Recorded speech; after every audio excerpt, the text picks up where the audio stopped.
without further ado, I'd like to begin with the introductions. Our first speaker, Daryl Ty Engen, is an associate professor of history at California State University, San Marcos in San Diego County.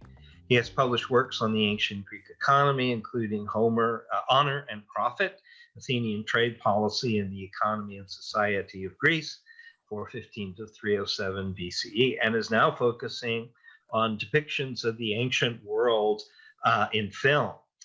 You've come over to the dark side. He has presented several papers on the subject, the APA, SCS, and Film and History conferences, and is currently working on a book, Myth and/or History, Ancient Greece on Modern Film, which is the subject of his talk today. Daryl?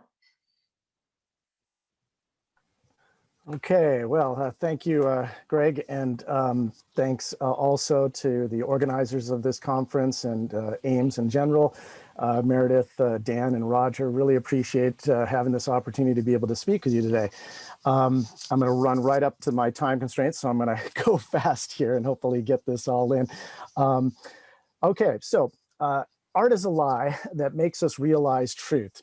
So said Pablo Picasso. And one hopes that this is true, especially when it comes to the depiction of ancient Greece in modern film. For as stated in George Orwell's 1984, if all others accepted the lie which the party imposed, and if all records told the same tale, then the lie passed into history and became truth. Who controls the past ran the party slogan, controls the future. Who controls the present controls the past. Cinematic depictions of ancient Greece, which are among the most compelling and widely consumed means by which people receive information about its history, are, therefore, a serious matter that demands all the careful scrutiny and for all the same reasons as history itself. With this in mind, I began teaching a course on depictions of the ancient world, including Greece, Rome, and early Christianity over 15 years ago. Since this is a history course and I'm a historian, I only treat films set in the ancient world, not films set in other times and places that draw on the ancient world for inspiration.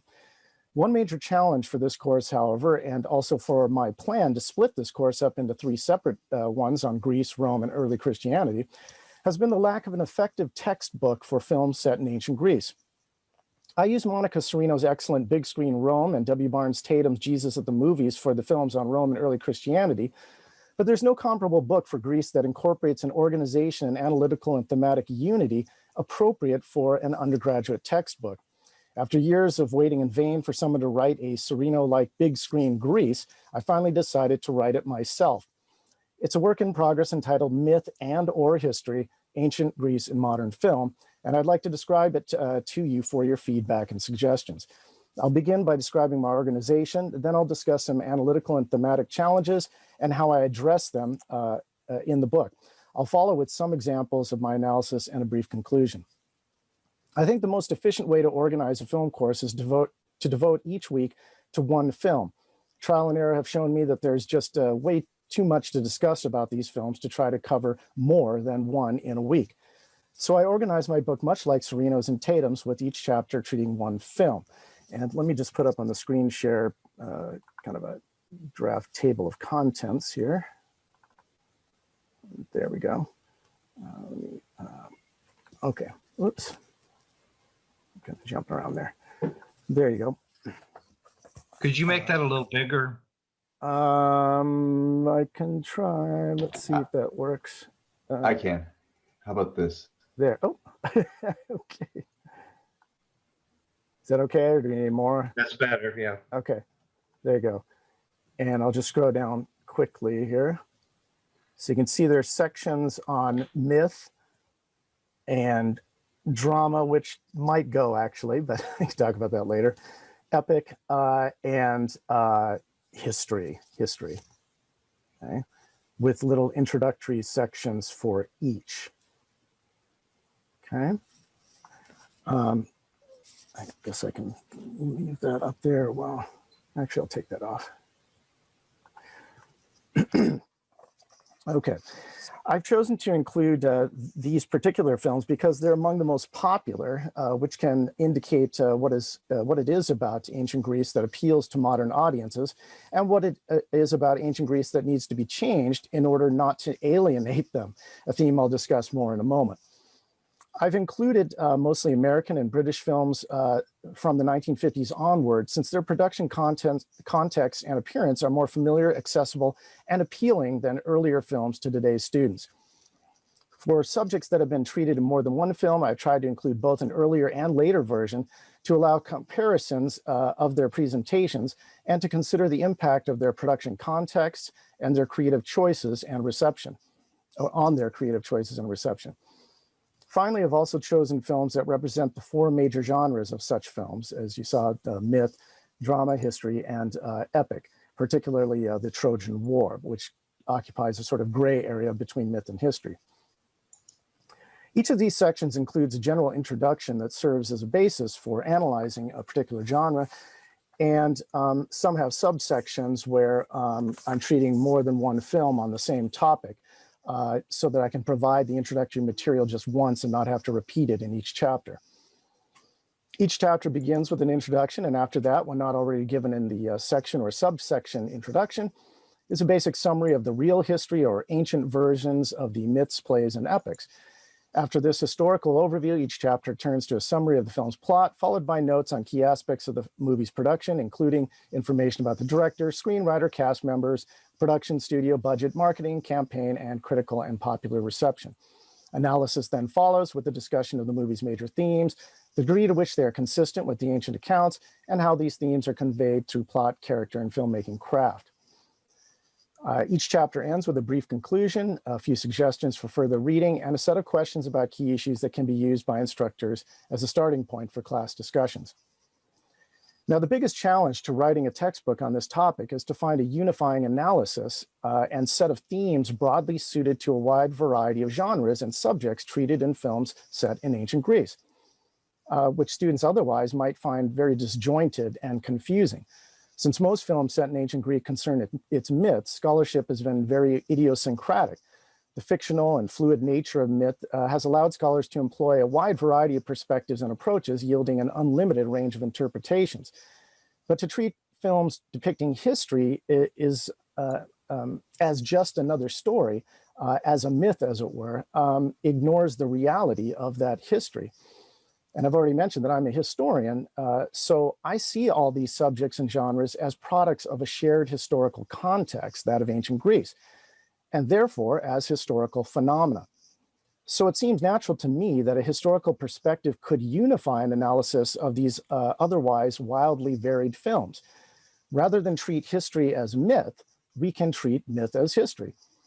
At the core of historical analysis, however, is a search for the truth, that is, what actually happened in the past, because our knowledge of what actually happened is supposed to be useful for us in very real and practical ways. Of course, historians know that obtaining a wholly true account of the past is difficult, if not impossible, but some accounts are truer than others, and the closer to the truth we can get, the more useful our knowledge of history will be. At this point, though, I'm sure that many of you might be asking yourselves that since the stories of myths are fictional, how can a cinematic reinterpretation of them be false or inaccurate? The answer is that to the extent that these stories are cultural artifacts of ancient Greece, there are historically accurate versions of these stories, that is, versions that were created by the ancient Greeks in an ancient Greek historical context, and inaccurate ones, that is, versions created by others, such as modern filmmakers, in other historical contexts. Yes, we all know that the stories of the ancient Greek myths evolved and were reinterpreted and retold in many ways, even during ancient Greek times, but this is part of their history too, and my analysis addresses this to a degree appropriate for an undergraduate textbook.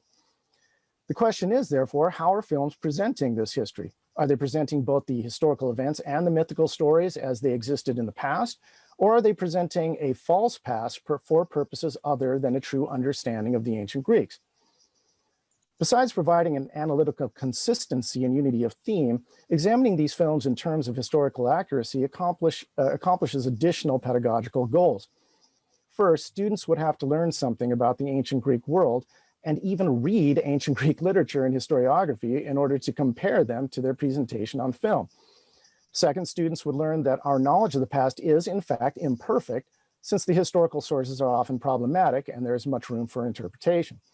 Third, In seeing the differences between modern film presentations and the ancient accounts, students would learn to be more critical receivers of information, knowing that all sources of information, no matter what the medium, whether it be books, articles, cable news, podcasts, political speeches, business ads, YouTube or TikTok videos, and movies, don't always tell the truth. Can you believe that?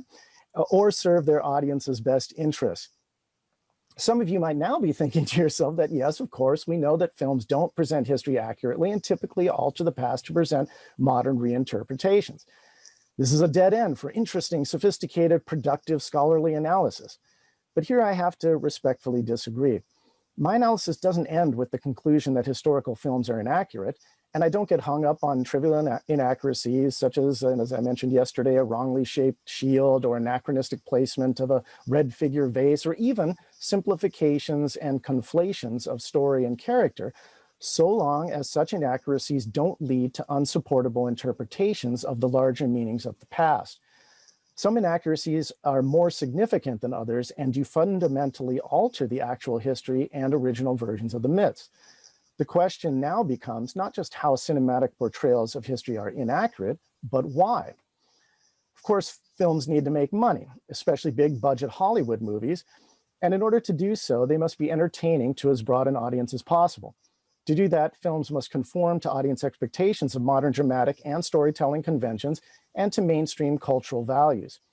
Insofar, therefore, as the ancient Greek past does not conform to these modern concerns, it must be altered so that it does, resulting in films that really tell us more about ourselves than about the ancients they purport to depict.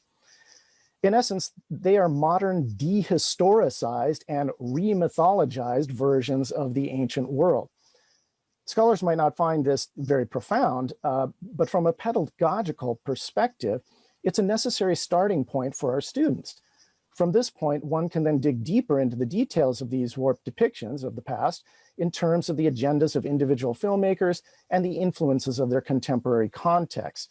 And one can certainly also engage students in a whole host of other issues about the films unrelated to their historicity. It can be both and does not have to be either or. And we really should consider historicity, at least to some extent, because historical films occupy sort of no man's land between reality and art, truth and fiction. Although they are creative works primarily meant to entertain, they also either explicitly or implicitly purport to depict at least some degree of reality about the past, which gives them a sort of gravitas that they otherwise wouldn't have if they had been set in Middle Earth, for example, or on the planet Zontar, which would clearly signal their fictional and therefore less compelling nature. There's a reason why filmmakers love to claim their movies are, quote, based on a true story. And their audiences inevitably take these films as true history as well, or at least in part, since they have little else to go on, being even less historians than filmmakers are. And given the political importance of history, audience response to historical films can have a major impact on public policy decisions in a democratic society. Historical films that play fast and loose with the facts or use their creative magic to put forth persuasive yet seriously flawed historical interpretations can even be dangerous, as is the case in the racist, orientalist, homophobic, ableist movie 300. This also applies to movies that depict the ancient Greek myths. It's true that the ancient Greeks themselves continually reinterpreted their myths to suit their immediate concerns. But there's a big difference between ancient Greeks reworking their own myths and modern filmmakers appropriating and altering the myths of others. Using doctored versions of ancient Greek myths to promote mainstream modern American values, for example, makes it seem as though these values are universal, that all people at all times and in all places held them too, and that anyone who would question these values must be wrong and possibly even dangerous. But ancient Greek myth and history do not necessarily prove the universal validity and desirability of anyone else's values or political agendas. Such thinking constitutes an ethnocentrism that can have serious consequences, and it therefore behooves educators to encourage critical examination and skepticism of such misconceptions. So let me now show you a few examples of my analysis, one from myth, one from epic, and one from history. Actually, maybe need to do a time check here, but I hope I don't run over. Films most commonly and most significantly depart from the true history and the original accounts of the myths of ancient Greece in order to make them more appealing to modern audiences through a process of Christianization. Conflicts are reframed in the binary terms of good versus evil, and heroes make Christ-like self-sacrifices to ensure that good is triumphant. In Disney's 1997 Hercules, Hades is transformed into the devil, and Hercules proves himself to be not just a hero who can defeat monsters, but a, quote, true hero who both defeats Hades' attempt to usurp the fatherly Zeus's control over the universe and is also willing to sacrifice his own life for others. Let me try to put that clip up now, and hopefully this will work.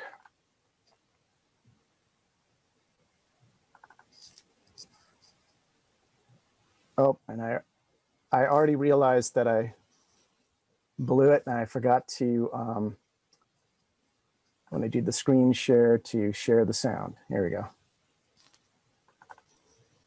Try it again. And the way I have to do this is like Look this. who's here. Okay. We minimize that. I go back to the new share, and here it is. Okay. Wonder Boy, you are too much. Let her go. Get a grip. Come here. Let me show you around. Well. It's a small underworld after all, huh? Meg! No. Mustn't touch. You see, Meg's running with a new crowd these days, and not a very lively one at that. You like making deals. Take me in Meg's place. The son of my hated rival trapped forever in a river of death. Going once. Is there a downside to this? Going twice. Okay. You get her out. She goes. You stay.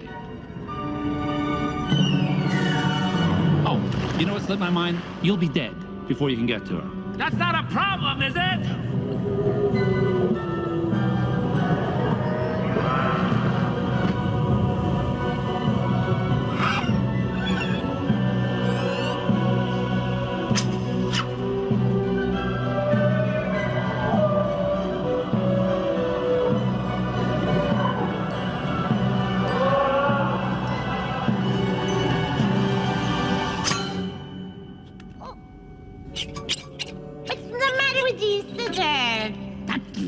Won't cut.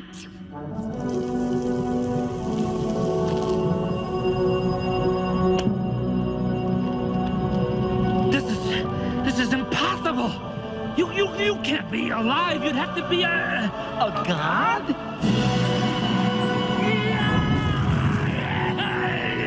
Hercules, stop! You can't do this to me. You can't.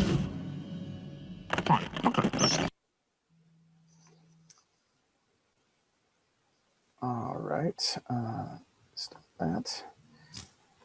Okay, I see I got 5 minutes, so I'm probably not going to be able to show you the other two clips, but I'll just describe them briefly and wrap this up.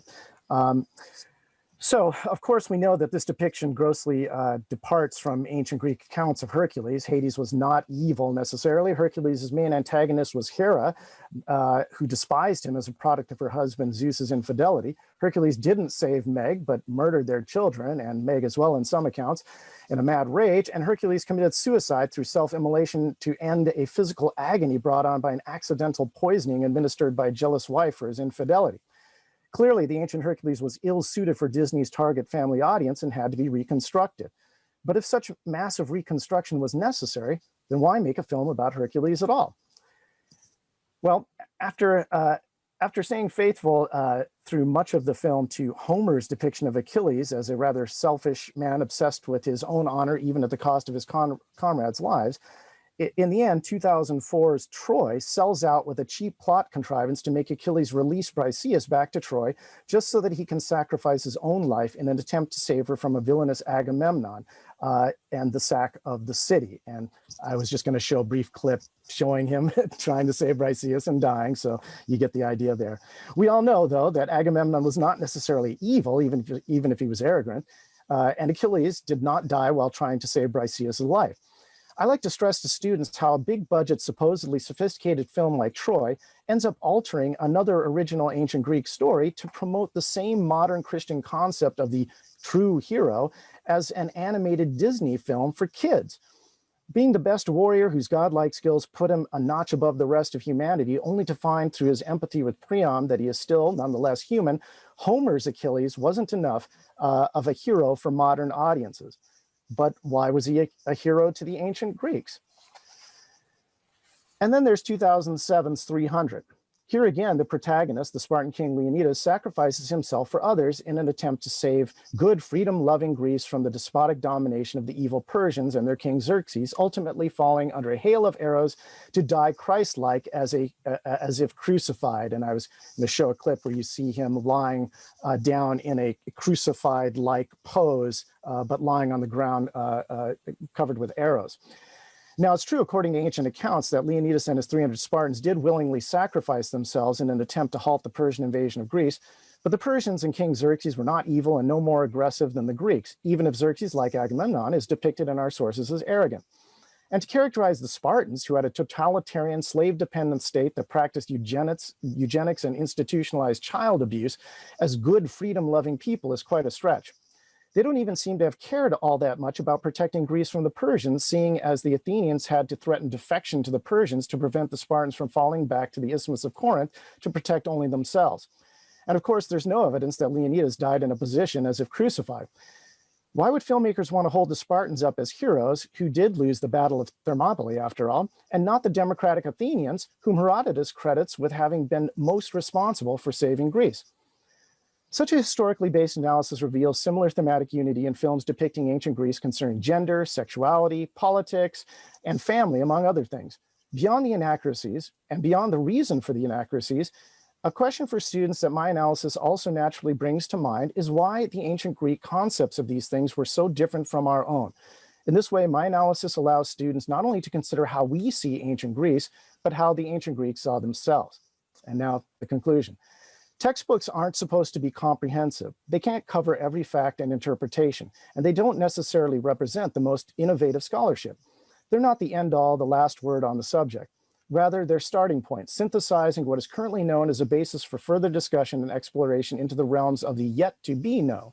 My approach, which begins with the premise that films depicting ancient Greece only superficially portray its history, myth, drama, and epic, offering an altered, warped, and mythologized simulacrum that really tells us more about ourselves than about the ancients they purport to depict, offers a platform from which instructors and students can consider further interpretations.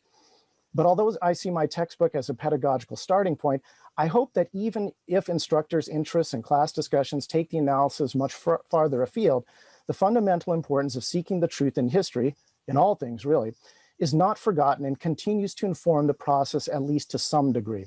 Films set in ancient Greece do present a history, and to a certain extent they are received as history. Given the power of history to shape our worldview and justify our individual beliefs and public policies, we shouldn't be too cavalier about its falsification and misinterpretation. As educators, we owe it to our students and our society to distinguish between fact and fiction. That we have been failing to do this adequately should be clearer now more than ever, given current events and the shocking inability and even desire of so many people today to seek and to honor the truth. Thank you very much.